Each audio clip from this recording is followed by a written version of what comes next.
उपस्थित माझ्या परिवारातील सर्व बंधू, या हत्तीखाना वार्ड क्रमांक 3 मधील समस्त नागरिक आणि माझे मित्रांनो, काटोल विधानसभेची निवडणूक घातलेली आहे आणि तुमचा मुलगा विवेक हा या निवडणुकीला उभा आहे. माझ्यासारख्या सामान्य परिवारातील मुलाला आमदारकीची निवडणूक लढणं म्हणजे हे एक दिव्य स्वप्नच आहे. कारण की हत्तीखान्यासारख्या अगदी सामान्य जागी जन्म घेतलेला हा मुलगा, ज्याने नगरसेवकाचं पण स्वप्न बघू नये अशी आजची परिस्थिती असताना आमदारकीसारख्या निवडणुकीमध्ये उभं राहणं आणि ती निवडणूक जिंकण्याचं स्वप्न बघणं हे फार मोठा विषय आहे. पण मी हे स्वप्न बघत आहे. मी आज या निवडणुकीला उभा आहे तर फक्त तुमच्या मताच्या आणि तुमच्या सहकार्याच्या जीवावर. माझ्याकडे तुम्हाला द्यायला असं विशेष काही नाही.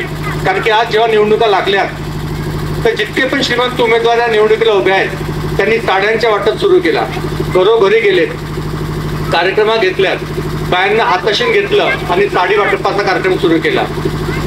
तुमचे खोटे खोटे भाऊ बनलेत, तुमच्या हातानं राख्या बांधल्यात आणि तुम्हाला साड्यांच्या स्वरूपात भेट दिली. दुसऱ्या माणसाने तुम्हाला ड्रीम एशिया नावाचा प्रकल्प दाखवला, तिथे फिरायला नेलं, तुमच्या हाताने तुतारी फुकली, खाऊ घातलं, दिवसभर फिरवलं आणि घरी परत सोडून दिलं. तिसरी उमेदवारांनी दिवाळीचे स्नेह संमेलनाचा कार्यक्रम लावला, तिथे खर्च केलात, अवाढव्य खर्च केलात आणि तुम्हाला त्याही दिवशी तुम्हाला बऱ्याच प्रकारचं मनोरंजन दिलं. हे सर्व करत असताना तुमच्या एक गोष्ट नेमकी लक्षात आली का की ह्या लोकांकडे हा पैसा कुठनं आला? कारण की पैसा हा कमवावा लागतो, त्यासाठी काम करावं लागतं, कुठेतरी नोकरी करावं लागतं, व्यवसाय करावा लागतं, शेतात राबावं लागतं किंवा आणखी कोणाची तरी चाकरी करावं लागतात. असे 4-5 स्वरूपाचे कामं आहेत. ते काम केल्यानंतर दिवसाचे 8 तास, 10 तास, 12 तास घाम गाळल्यानंतर आपल्या हाताला जे रक्कम भेटतो तो आपला श्रमाचा आणि आपला घामाचा पैसा आहे. आणि या पैशातनं आपण आपलं उत्पन्न चालवतो, आपलं घर चालवतो, आपला परिवार चालवतो, आपले मुलं मोठे करतो. पण जे लोक तुमच्यासाठी कोट्यवधीचा रुपया खर्च करतात, जे लोक तुम्हाला पार्ट्या देतात, दारू देतात, मतांचे पैसे देतात, त्यांना तुमच्यासारखे सामान्य माणूस कधीच प्रश्न विचारत नाही की बाबा तुझ्याकडे हा पैसा कुठनं आला, तुझ्याकडे असं कुठलं उत्पन्नाचा स्रोत आहे की तू हा पैसा इतका खर्च करतो. त्यांचं उत्पन्नाचा स्रोत म्हणजे भ्रष्टाचार. ज्या आमदाराला गेले 25 वर्ष 30 वर्ष तुम्ही पोचलं, तुमची मतं दिले, तुमच्या भावना दिल्या, तुमचं सहकार्य दिलं, त्या आमदारांवर 100 कोटी महिन्याचा भ्रष्टाचाराचा आरोप आहे. 100 कोटी महिना. विचार करा, आज आपल्याला 1 कोटी म्हणताना पण घाम येतो, आपले हातपाय हारतात. तुमच्या आमदारचा 100 कोटी महिन्याला घ्यायचा हा आरोप आहे त्याच्यावर. आज पण ती केस चालू आहे, त्याचा निर्णय लागलेला नाही आणि तो 14 महिने जेलमध्ये राहून आला आणि जेलात सुटून आल्यावर सांगतो की मला जेलमध्ये टाकलं, माझ्यावर खोटे आरोप केलेत, माझ्यावर असं केलं, माझ्यावर तसं केलं, माझ्यावर अन्याय केला, मला बीजेपी सरकारने फसवलं. अरे ज्या भाच्याला तू आज खासदार केलं, ज्या भाचे तुरेला तू आमदारकीचं तिकीट दिलं, ज्या मुलाला तू आमदारकीचं तिकीट दिलं, ज्या पुण्याला तुझं बीजेपी कडनं तिकीट दिलं आणि तुझा युवाई, तुझ्या भाचेचा सासरा हा बीजेपीचा सोलापूरमधला आमदार पण आहे आणि तिथला मंत्री पण आहे. मग तुझ्या घरात अर्धे लोक बीजेपी मध्ये, अर्धे लोक काँग्रेसमध्ये, अर्धे लोक एनसीपी मध्ये, म्हणजे सत्तेत पण तू, विरोधात पण तू आणि भ्रष्टाचारात पण तू. मग तुझ्यावर कोणी आरोप कसा करणार? तुला कधी कोणी कसं फसवणार? हा प्रश्न तुम्हाला कधी उपस्थित राहतो का? बिलकुल नाही. कारण की तुम्हाला असं वाटतं की अनिल देशमुख हा देशमुख घराण्यातला आहे, अनिल देशमुख हा घरचा श्रीमंत आहे, अनिल देशमुखकडे कोट्यवधी रुपये आला असेल, कोट्यवधी उद्या तर निवडणुकीला लागणारा खर्च हा 40 लाख रुपयाची मर्यादा आहे. 40 लाख रुपयाची. मी पण खर्च करेल तर 40 लाख आणि देशमुख किंवा ठाकूर खर्च करेल तो पण 40 लाख. मग हा 40 लाख खर्च करत असताना निवडणूक आयोगाला माझं रेकॉर्डिंग आहे. यांच्या गावागावात जाऊन तुम्ही बॅनर चेक करा. एका बॅनरवर क्वांटिटी असतं 50 आणि त्याच गावात बॅनर लागलेले असते 50. मग विचार करा की ज्यांचा प्रिंट मीडियाचाच खर्च कोट्यवधीचा आहे तो 40 लाखात खर्च कसा करतो? ज्यांचा जेवणाचा खर्च कोट्यवधीचा आहे तो 40 लाख कुठून खर्च करतो? ज्यांच्या गाड्यांचा खर्च कोट्यवधींचा आहे पेट्रोलचा खर्च कोट्यावधींचा आहे, तो 40 लाख रुपये कसा खर्च करणार? तर हे निवडणूक आयोगालाही मूर्ख बनवतात, तुम्हालाही मूर्ख बनवतात आणि इथल्या जनतेलाही मूर्ख बनवतात. पण माझ्यासारखा सामान्य माणूस, तुमच्या परिवारात जन्म घेतलेला, तुमच्या खांद्यावर खेळलेला, तुमच्या अंगणात खेळलेला मुलगा जेव्हा निवडणुकीला उभा राहतो तेव्हा आमचे कानं भरतात की विवेकला पैसा आलेला आहे, विवेक तिथनं उभा कसा झाला, विवेककडे इतकं बॅनर कसे आहेत, निवडणूक आयोग त्याची माहिती घेईल, निवडणूक आयोगाला तो अधिकार आहे, निवडणूक आयोगाने माझं अकाउंट ओपन करून दिलेलं आहे, निवडणूक आयोग त्या अकाउंटमध्ये येणारा पैसा तपासतो, निवडणूक आयोग खात्री करून घेतो की विवेक निवडणुकीला उभा राहिला तर त्याच्याकडे पैसा कुठनं आला, हा पैशाचा स्रोत कुठनं आला, याचा संपूर्ण अधिकार निवडणूक आयोगाला आहे. मग तुमचा ज्या निवडणूक आयोगावर तुमचा विश्वास आहे, मग तो विश्वास असताना तुमच्या कानात कुणीतरी येऊन सांगतं की विवेककडे पैसा कुठनं आला. अरे मित्रांनो, तुम्ही आधी त्या लोकांना विचारा जे लोक पैसे घेऊन त्यांचे भाषण करतात, त्या लोकांना विचारा जे लोक पैसे घेऊन मतं टाकतात, त्या लोकांना विचारा जे पैसे घेऊन बिल्डिंगा बांधतात, त्यांना तुम्ही प्रश्न विचारत नाही. पण माझ्यासारखा तरुण, तुमच्या घरातला मुलगा आज निवडणुकीला उभा राहिला तर त्याचा पैशाचा स्रोत विचारतात. मी तुम्हाला बाबासाहेबांच्या पुण्याईने आणि तुमच्या शक्तीने सांगतो की माझ्याकडे आलेला पैशाचा स्रोत हा समाजातील आहे, माझ्याकडे आलेला पैशाचा स्रोत हा भावंडांचा आहे, माझ्याकडे आलेला पैशाचा स्रोत हा माझा मित्र परिवाराचा आहे. ज्या लोक माझ्यावर प्रेम करतात, जे लोक माझ्यावर विश्वास करतात, त्या लोकांनी मला सिनेटला पण भरभरून मतदान दिलं, त्या लोकांनी सिनेटला सुद्धा मला पैसे खर्च केले. तुम्हा सर्वांच्या शक्तीने सांगतो, सिनेटला पैसे किती खर्च करायचं याचं बंधन नाही, पण मी सिनेट सारख्या निवडणुकीला 3 लाख रुपये खर्च केले होते. सिनेट सारख्या निवडणुकीला अख्ख्या काटूरमध्ये बॅनर लागलं होतं, 3दा माझी निवडणूक पोस्टपोन झाली, 3दा मला तारखी चेंज करण्यासाठी माझे पॉम्पलेट छापावं लागलं, 3दा तारखा चेंज करून माझे बॅनर छापावं लागलं. तेव्हा मला कोणी विचारलं नाही की तू 3-3 वेळा खर्च कुठनं करतो, तुझ्याकडे हा पैसा कुठनं येतो. आणि सिनेटची निवडणूक ही नागपूर जिल्हा, वर्धा जिल्हा, गोंदिया जिल्हा आणि भंडारा जिल्हा या 4 जिल्हे म्हणून निवडणूक होती.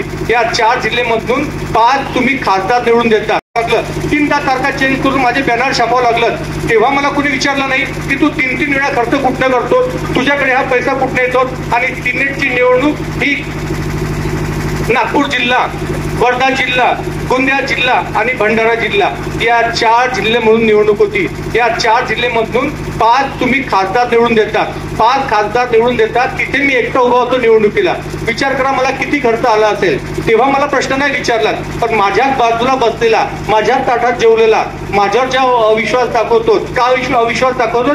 कारण की त्याला त्याचे पैसे मिळतात, कारण की त्याच्यावर त्याचं घर चालतं, त्याच्यावर त्याचा संसार चालतात. कधी तपासा आपल्या समाजातील भुरट्या नगरसेवकांना, कधी तपासून घ्या आपल्या समाजातील भुरट्या समाज कार्यकर्त्यांना, नेत्यांना. त्यांच्या खिशात इतके पण पैसे नसतात की ते कोणाला चहा पाजू शकतात, पण ते तुम्हाला अक्कल शिकवणार की हा पैसा येतो कुठून, तुझं घर कुठनं चालते आधी हे तपासून घ्या म्हणावं. या श्रीमंतांच्या पाऱ्यात या श्रीमंतांची चाकरी करता करता ज्यांचं आयुष्य गेलेलं आहे, या श्रीमंतांचे वरंडे झिजवण्यात त्यांचं आयुष्य खर्च केलेले आहे, ते तुमच्या मायासारख्या प्रामाणिक माणसावर, तुमच्या घरात जन्मलेल्या सामान्य माणसावर हा अविश्वास दाखवतात. का दाखवतात? कारण की हा अविश्वास दाखवल्यानंतर विवेक मागे पडेल, विवेक खचून जाईल, विवेकची हिंमत खचेल, विवेकचे मतं खचेल आणि विवेकचा विश्वास डुबेल. आणि हा विश्वास डुबला तर ह्या लोकांना त्यांचा फायदा होईल. कारण की यांना यांच्या मुलांना आमदार बनवायचं आहे, यांना स्वतः मिनिस्टर बनायचं आहे. ज्या ताकदीने हे सर्व श्रीमंत लोक आज ह्या निवडणुकीला लागलेले आहेत. तुम्ही विचार करा की फुलेशाह आंबेडकरचं नाव घेणारा, फुलेशाह आंबेडकरची चळवळ चालवणारा आणि फुलेशाह आंबेडकरच्या नावाने मतं मागणारा एकच उमेदवार या मतदारसंघामध्ये आहे. तो म्हणजे तुमचा मुलगा, तुमचा भाऊ, तुमचा मित्र, तुमच्या घरात जन्मलेला विवेक रामचंद्र गायकवाड. माझ्या रक्ताच्या थेंबापर्यंत बाबासाहेब आणि फुलेशाहचा विचार आहे आणि हा रक्ताच्या शेवटच्या थेंबापर्यंत तुम्हाला न्याय देण्यासाठी मी हा लढा उभा केलेला आहे.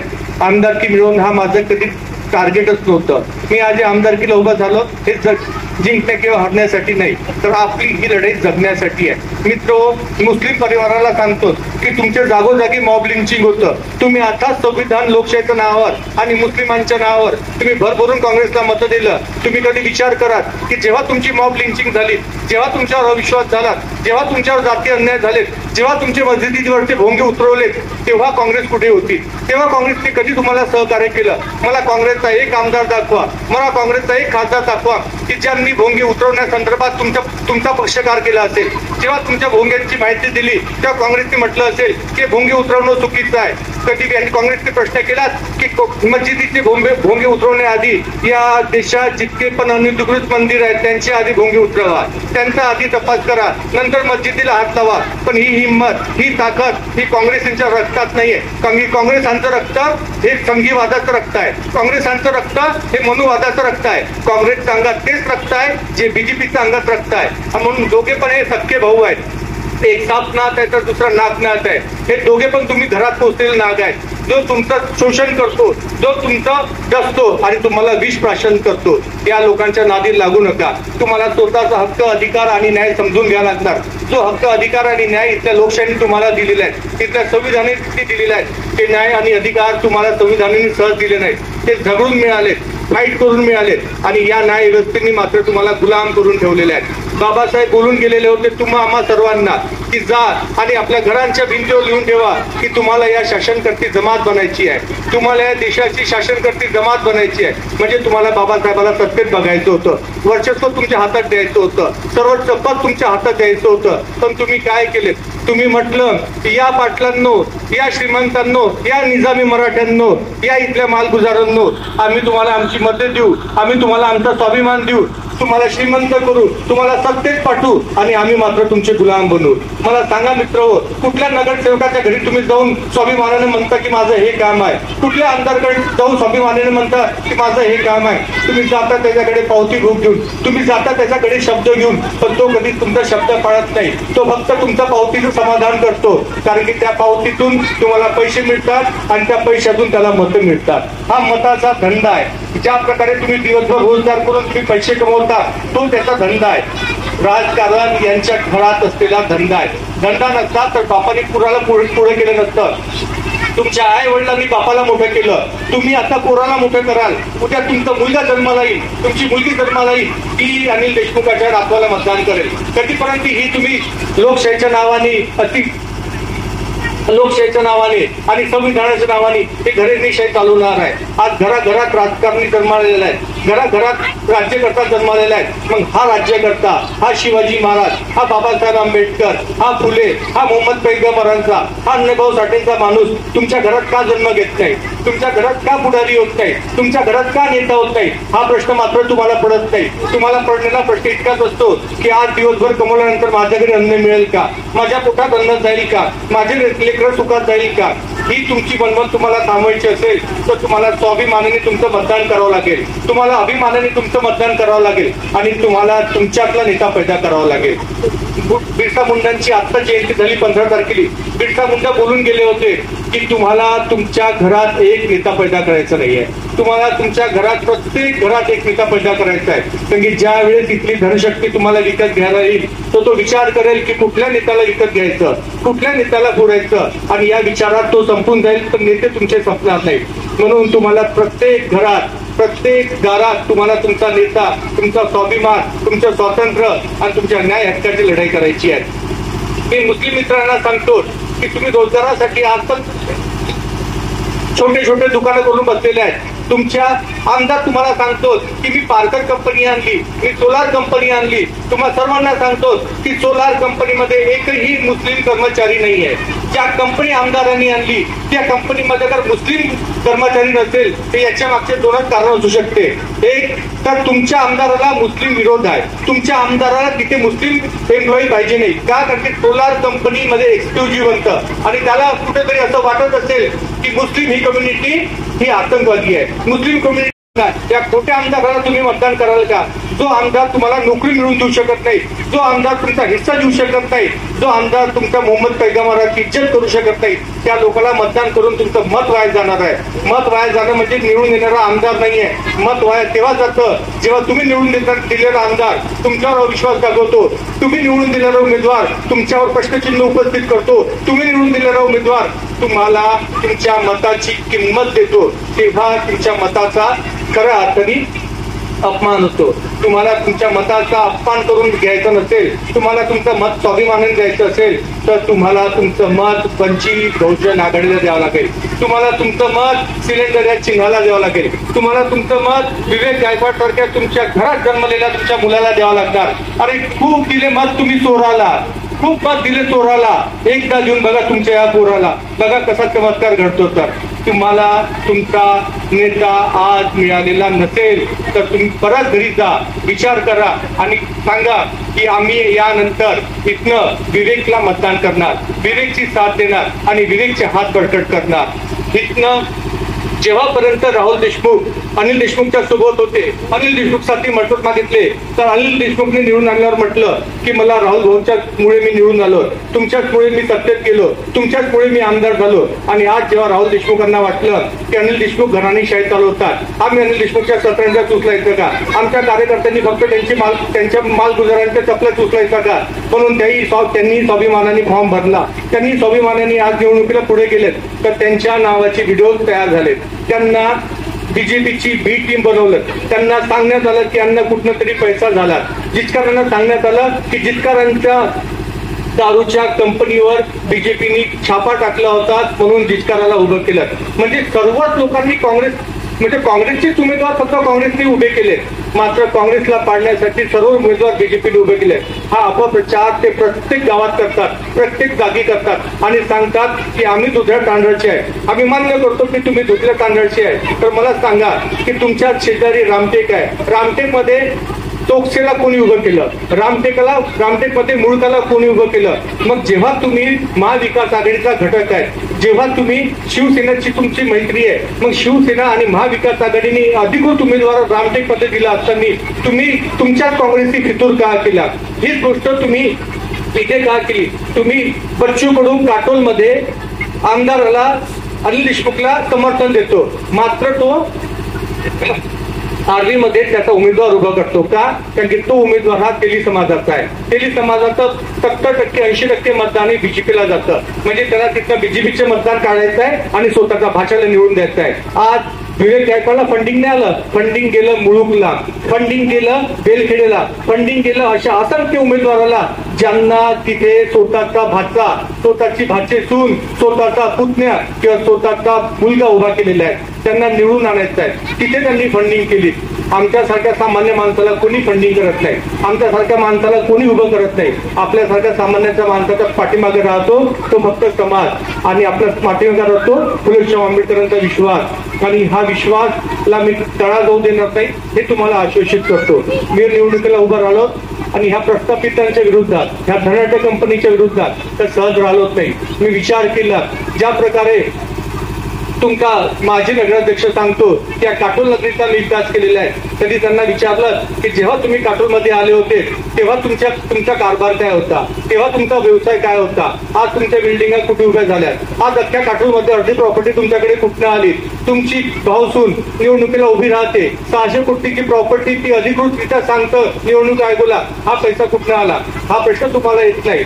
जो माणूस तुम्हाला स्वतःचा विकास पुरुष सांगतो तो विकास पुरुष नसून भकास पुरुष आहे. बीजेपी हे भारताच्या आईचं ते नालायक कार्ट आहे जिला कान कापून सोडलेलं आहे, त्याला काहीच फरक पडणार नाही. आपण एखाद्या समाजात गेलो, एखाद्या गावी गेलं, एखादा नालायक एवढा असेल जसा आता इथे बसलेला होता तर त्याला माणूस हात लावत नाही.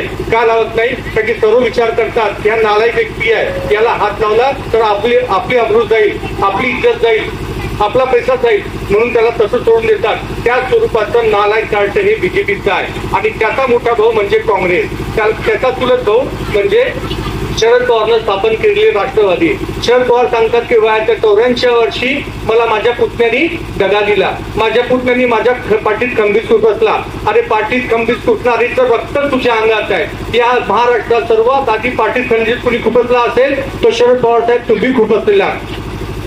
ज्या यशवंतराव चव्हाणांनी तुम्हाला मानसपुत्र मानलं, ज्या यशवंतराव चव्हाणांचा हात धरून तुम्ही राजकारणात आले, ज्या यशवंतराव चव्हाणांच्या शब्दात म्हणून तुम्ही मोठे झाले, त्या यशवंतराव चव्हाणांच्या पाठीत खंजीर खुपसून तुम्ही महाराष्ट्राला दगा दिला आणि या राज्याचे सर्वप्रथम मुख्यमंत्री झाले. हा इतिहास आम्ही विसरलेला नाही आहे. दलित चळवळ कोणी संपवली? तुम्ही संपवली. मराठा सेवा संघ कोणी संपवला? तुम्ही संपवला. संभाजी ब्रिगेड कोणी संपवलं? तुम्ही संपवलं. आणि असंख्य फुलेशाह आंबेडकर नावांच्या जितक्या पण चळवळी होत्या हे संपवण्याचं काम फक्त आणि फक्त शरद पवारांनी केलेलं आहे. आणि या शरद पवारांचा चेला म्हणजे कोण? तुमचा आमदार. तुमचा आमदार सांगतो की मी डीएमके फॅक्टर केलेला आहे. नक्कीच तुझं डीएमके फॅक्टर आहे. डीएमके फॅक्टर करताना सांगतो की मी दलित म्हणजे डी, एम म्हणजे मुस्लिम आणि के म्हणजे कुणबी. माझ्यासोबत दलित, मुस्लिम आणि कुणबी आहे. या त्यांच्या जीवावर मी आमदार होणार, त्यांच्या जीवावर मुस्लिम होणार. पण तुम्हाला सांगतो की डीएमके, दलित, मुस्लिम, कुणबी हे फक्त मतं मागण्यासाठी आहे. एक्झॅक्टली डीएमके फॅक्टर म्हणजे देशमुख, मराठा आणि कुणबी आहे. कारण की निवडून जाणारा हा देशमुख असेल, मराठा असेल, नाहीतर कुणबी असेल. मतासाठी दलित असतो, मतासाठी मुस्लिम असतो, मतासाठी कुणबी असतो, पण निवडून जाणारा मात्र देशमुख असतो. निवडून जाणारा मात्र मराठा असतो. निवडून जाणारा मात्र देशमुख असतो. आज महाराष्ट्रामध्ये 48 लोकसभेच्या सीटा होत्या. 48 पैकी एक मुस्लिम त्यांना खासदार भेटू शकला नाही. 48 पैकी एक मुस्लिम त्यांना उमेदवार मिळू शकला नाही. तुम्ही भरभरून मतदान दिली. कधी विचारलं की तुमचे जे रोजगाराचे प्रश्न आहेत, तुमचे जे समाजाचे प्रश्न आहेत, तुमचे जे धार्मिक प्रश्न आहेत, तुमचे जे मतदाराचे प्रश्न आहेत, हे मांडायला आज तुमच्याकडे तुमचा उमेदवार नाही आहे. हे मांडायला तुमच्याकडे तुमचा नेता नाही आहे. हे मांडायला पैसा हा फक्त क्षणिक सुख आहे. आज घरचं जेवण होईल, आज घरचं मटण होईल, आज घरी अन्न येईल, पण उद्याचं काय? एकदा मत दिल्यावर 5 वर्ष तुमच्या धोक्यात जातात. एकदा मत दिल्यानंतर 5 वर्ष तुमच्या अंधारात जातात. एकदा मत दिल्यानंतर 5 वर्ष तुमच्या हातात फक्त पश्चाताप येतो. हा पश्चाताप तुम्हाला नाहीसा करायचा असेल, हा अंधकार तुम्हाला नाहीसा करायचा असेल, तर तुमच्या लेकराला तुम्हाला पाठीवर हात ठेवावा लागणार. मी आधी पण सांगितलं की मी तुमच्या खांद्यावर मोठा झालो आणि तुमच्या खांद्यावरच मी जाणार आहे एक दिवस. मग विचार करा की ज्या माणसाला तुम्ही खांद्यावर घेतलं, ज्या माणसाला तुम्ही खांद्यावर नेणार आहे, त्या माणसाला तुम्ही मतदान कराल की त्या माणसाला मतदान कराल ज्यांनी 100 कोटीची चोरी केली? त्या माणसाला मतदान केलं कराल की ज्यांनी वॅगन चोरल्यात? त्या माणसाला मतदान कराल की ज्यांनी चोरीने बंगले बांधले? एक चोर आहे तर दुसरा महाचोर आहे. जिचकराच्या पुत्राला आज आहे तर 30व्या वर्षी कळलं की मला बापाच्या पुण्याने मतं मिळेल. जिचकराच्या पुत्राला आज कळलं की माझ्या काटूर मतदारसंघामध्ये 50,000 बहिणी आहेत. ह्या बहिणी आज एकाच दिवसात कुठनं आल्यात हा पण तुम्ही एकदा तपासून बघितलं पाहिजे. माऊल्यांनो, साडी घ्यायसाठी तुमच्या हातात बळ दिलेला आहे. तुम्ही काम करू शकतात, श्रम करू शकतात. मी आलेल्या पैशात 1 नाही 10 साड्या करू शकतात. असे 100 जिचकार पोचण्याची ताकद तुमच्या मनगटात आहे. असे 100 देशमुख पोचण्याची ताकद तुमच्या मनगटात आहे. असे 100 ठाकूर पोचण्याची ताकद तुमच्या मनगटात आहे. फक्त ती ताकद तुम्ही जाणली पाहिजे. फक्त ती ताकदीचा तुम्ही वापर केला पाहिजे. फक्त त्या ताकदीच्या जोरावर तुम्ही तुमच्या मताच्या जोरावर उमेदवार निवडून दिला पाहिजे. ज्या दिवशी खऱ्या तुमच्या मताच्या अधिकाऱ्याने तुमचा उमेदवार निवडून जाईल तेव्हा तुम्हाला सन्मान मिळेल, न्याय मिळेल आणि तुमच्या रक्ताचा माणूस तुम्हाला विधानसभेत तुमचा आवाज बुलंद करताना दिसेल. असंख्य प्रश्न आहेत. एक छोटंसं उदाहरण सांगतो आणि मग माझी सभा संपवतो. विषय असा असतो, आत्ताच दिवाळी झाली, बऱ्याच लोकांनी दिवाळी साजरी केली. दिवाळी साजरी केल्यानंतर काय होतं? दिवाळीचं मला एक माहित आहे, सर्व म्हणतो की वर्षभर असलेली वर्षभर आलेली अवदेसा आम्हाला बाहेर काढायची आहे. आपण साफसफाई करतो, अवदेसाला बाहेर काढतो, घरात दिवे जाळतो आणि लक्ष्मी पूजनाच्या नावाने लक्ष्मी घरात घेतो. एक उदाहरण सांगतो. आपल्या इथे एक पिंपळाचं झाड आहे. त्या पिंपळाचा झाडा एक राजा असतो. त्या राजाला 2 पत्नी असतात. एका पत्नीचं नाव असतं अवदसा आणि दुसऱ्या पत्नीचं नाव असतं लक्ष्मी. त्या राजाचं त्या दोन्ही पत्नीवर निश्चित प्रेम असतं, पण त्या पत्नीचा त्या राजावर विश्वास असतो. त्या पत्नी त्या राजाला नेहमी तगादा लावतात की तुम्ही सांगा राजा, आमच्या दोघात सुंदर कोण आहे? तुम्ही सांगा राजा, आमच्या दोघांपैकी तुमचं कोणावर प्रेम आहे? राजा म्हणतो की तुम्ही दोघी पण सुंदर आहे. राजा म्हणतो माझं तुमच्या दोघींवर पण प्रेम आहे. पण त्या दोघी पण म्हणतात की नाही, आमच्या दोघीपैकी एकच सुंदर असू शकते, तुम्ही नक्की सांगा. राजा म्हणतो की काटोलमध्ये डॉक्टर बाबासाहेब आंबेडकर चौक आहे, त्या चौकात मोठं पिंपळाचं झाड आहे. त्या पिंपळाच्या झाडाला हात लावून या, नंतर मी तुम्हाला सांगतो की तुमच्या दोघीत सुंदर कोण आहे. त्या दोघी पण लगबगीने जातात, आंघोळ करतात, चांगले कपडे घालतात आणि झाडाला हात लावून येतात. राजा बघत राहतो. हात लावून आल्यानंतर राजा विचारतो, त्या राजाला विचारतात की आता सांगा राजा, आमच्या दोघी सुंदर कोण आहे? राजा उत्तरतो, लक्षात असू द्या, राजा उत्तर देतो की अवदसा म्हणजे त्याची पत्नी आणि लक्ष्मी म्हणजे त्याची दुसरी पत्नी. अवदसा तू जाताना सुंदर दिसते, अवदसा तू जाताना सुंदर दिसते आणि लक्ष्मी तू येताना सुंदर दिसते. 30 वर्षापासून तुम्ही तुमच्या घरात, तुमच्या गावात, तुमच्या शहरात अनिल देशमुख नावाची अवदेशा केलेली आहे. या अवदेशाला एकदा बाहेर काढा आणि विवेकच्या स्वरूपात लक्ष्मी घरात या. बघा तुमच्या घरचं कल्याण झाल्याशिवाय राहणार नाही. इतकंच तुम्हाला सांगतो आणि तुमच्या सर्वांची रजा घेतो. परत एकदा तुम्हाला सांगतो की ही निवडणूक माझ्यासाठी काही सोपी नव्हती. हे निवडणूक लढणं माझं काही टार्गेट नव्हतं. या निवडणुकीला उभं यासाठीच झालं कारण की मला माझ्या समाजाने प्रेम दिलं, मला माझ्या समाजाने पैसा दिला, मला माझ्या समाजाने विश्वास टाकला की तुला काकूचं चांगलं करायचं असेल तर एकदाही निवडणूक लढावं लागतात. हार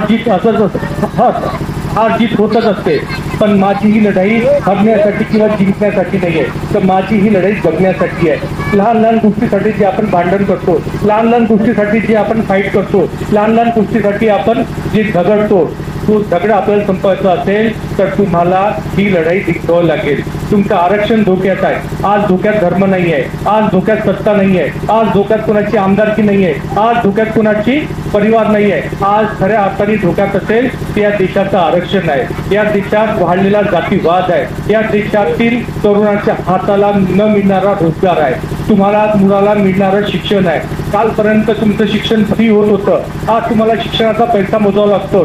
शिक्षणातून तुमचा मुलगा मोठा झाल्यानंतर त्याच्या मुलाला हाताला काम नसतं, मुलगा तणावात जातो, मुलगा व्यस्ती लागतो आणि व्यस्ती झाल्यावर मुलाचं काय होतं हे तुम्हाला सर्वांनाच माहित आहे.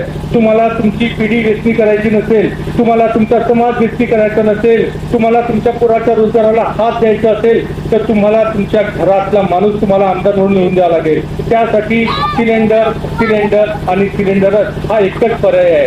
लोक येतील, आश्वासनं देतील, मोठे मोठे भाषण करतील. या काटोलमध्ये एक जण कैलाच्या नावाने मत मागतो, दुसरा जण विकासाच्या नावाने मत मागतो, तिसरा जण बापाच्या पुण्याने मत मागतो, चौथा जण आणखी कुठल्या व्यक्तीने मत मागतो. पण मी मत मागायला तुम्हाला यासाठी आलेलो आहे की तुम्ही दिलेल्या मतानंतर तुम्हाला मिळून देणाऱ्या न्यायासाठी, त्या लावणाऱ्या लढ्यासाठी माझ्या रक्ताचा शेवटचा थेंब सांडवणारा मी तयार आहे. रक्ताच्या शेवटच्या थेंबापर्यंत तुमच्यासाठी लढा देण्याची जाणत या काठूरमध्ये कोणात असेल ती फक्त आणि फक्त तुमच्या लेकरामध्ये आहे, विवेक गायकवाडमध्ये. जेव्हापर्यंत माझ्या अंगात रक्त आहे तेव्हापर्यंत तुमच्यासाठी लढा देईल, तुमच्या न्याय हक्कासाठी फाईट करेल आणि ते फाईट करता करता मला मृत्यू आला तर बेहतर, पण मी मागे हटणार नाही. आणि असं झालं की मला तुमचा लढा देता आला नाही, मला तुम्हाला न्याय मिळवून देता नाही आला तर तुमच्या शक्तीने सांगतो की डोक्यात बंदुकीची गोळी घालून आत्महत्या करेल, पण परत मत मागायला तुमच्या दारी येणार नाही. हा विश्वास, ही हिंमत फक्त आणि फक्त तुमच्या लेकरात आहे. या लेकराला मोठं करण्याची तुम्ही ताकद असू द्या, या लेकराला हिंमत देण्याची तुम्ही ताकद द्या. मला फक्त तुमचं मत नाही पाहिजे, मला फक्त तुमचा विश्वास पाहिजे. माझ्यावरचा विश्वास हा फार मोठी गोष्ट आहे. कारण की आज लोक माझ्याबद्दल अपप्रचार करतायत की विवेकचे बॅनर कुठून आलेत, विवेकचा प्रचार कसा चाललेला आहे. विवेक हा तुमच्यासारखा दलाल नाही, विवेक हा तुमच्यासारखा भाडोत्री नाही आहे. विवेक मी त्या घरात जन्म घेतलेला आहे. माझे वडील 3 विषयात पोस्ट ग्रॅज्युएट असून जेव्हा अधिकारी होऊ शकलेले असते तेव्हा सामान्य क्लर्क म्हणून नोकरी केली, त्या घरचा मी मुलगा आहे. माझ्या रक्ताच्या थेंबात प्रामाणिकपणा,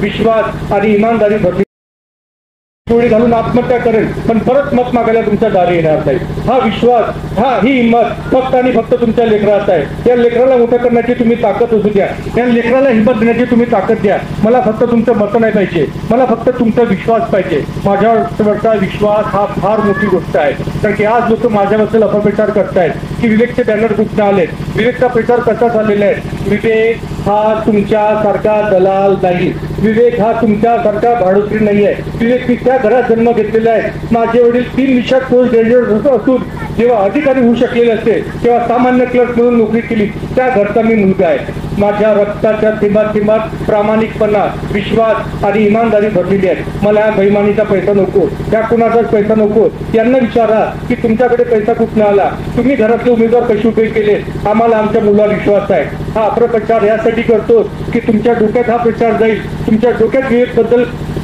विष कालवेल आणि तुम्हाला तुमचा नेता, तुमचा उमेदवार तुम्हाला गमवायला लागेल.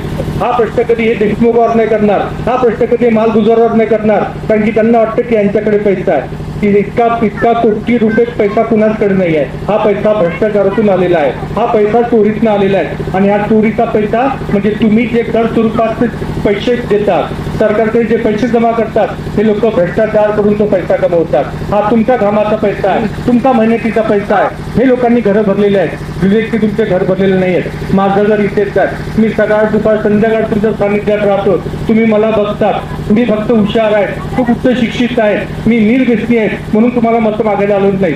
मी तुम्हाला मतं यासाठी मागतोय की मला तुमच्या मताची किंमत करता येते, मला तुमच्या न्याय हक्कासाठी लढता येते. आणि ही ताकद मला कुठे मिळाली ते पण तुम्हाला सांगतो. ना पत्थर की चमक है, ना नगीने की चमक है. ना पत्थर की चमक है, ना नगीने की चमक है. करते सीना तान के बस जीने की चमक है. पुरखों ने विरासत में हमें कुछ नहीं दिया, पुरखों ने विरासत से हमें कुछ नहीं मिला. जो दिख रही है वो बस संविधान की चमक है, संविधान की चमक है. आणखी शेवटी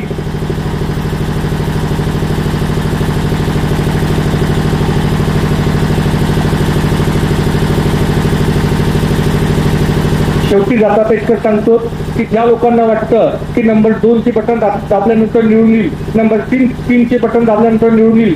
नंबर 2 चे बटन ज्या माणसाची आहे त्याने आयुष्यभर 2 नंबरचे कामं केले. नंबर 3 चे बटन ज्या माणसाची आहे तो 3 नंबर माणूस आहे आणि निकाल लागल्यानंतर बघा तो 3 क्रमांकावर राहील, निकाल लागल्यानंतर बघा हा 2 क्रमांकावर राहील.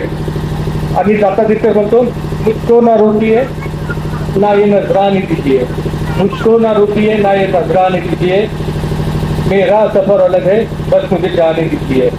ज्यादा से ज्यादा हो गया क्या बस हार जाएंगे, किस्मत तो मुझे अपनी आजमाने दीजिए. जय भीम, जय संविधान, जय शिवराय, जय भीम. इतकंच बोलतो आणि सर्वांना एकदा पुनश्च विनंती करतो की येत्या 20 तारखेला नंबर 10 ची बटन दाबा, सिलेंडरला निवडून द्या आणि तुमच्या लेकराला एकदा विधिमंडळात तुमचा आवाज उचलण्यासाठी पाठवा. जय भीम, जय संविधान.